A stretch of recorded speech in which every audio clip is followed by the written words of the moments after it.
At the 2023 FIBA Under-19 Women's Basketball World Cup, a brand new LED glass floor was used for the first time in competition. Is this a fad, or could this new technology make hardwood courts a thing of the past? When we start with the floor, everything is pre-manufactured. So we actually build up that floor out of 220 individual elements that go together relatively fast. We have overall a bit more than 16.4 million individual LED lights. So that makes up a screen that exceeds a 4K resolution by far. You see some of the lower photographs taken, it really looks like a printed floor. It really doesn't give you the effect of an LED screen. You also never see a moire effect on it, for example, and that's due to the material properties of the specific glass that we develop.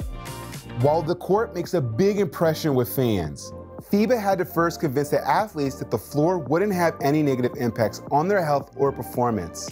We don't do anything that compromises athlete performance, athlete ability, athlete safety, and athlete well-being. They've made their way to the quarterfinals of the biggest tournament they've been part of in their lives until then.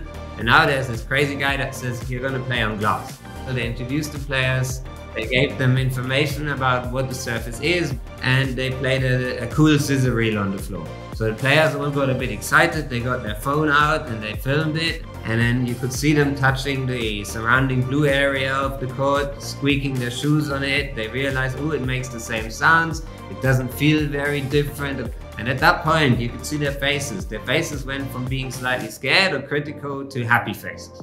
The floor in Madrid used an athlete tracking system and reactive graphics that were triggered for things like made free throws and three-point attempts.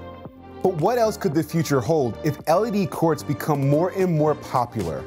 We envision that in the future we can also take over the LED parameter boards, and we can take the Jumbotron cube in the middle and bring content from one live environment to all of the different media screens across the arena. I think another avenue that will be interesting for the future will be sort of like on-court entertainment in breaks and so on.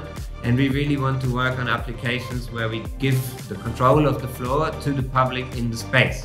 Well, let's say we do a race with remote controlled cars that people can control from their phones, but we have real physical cars going over a track we show on the floor with some interactive elements as a halftime show. That kind of thing I see as very interesting for the future.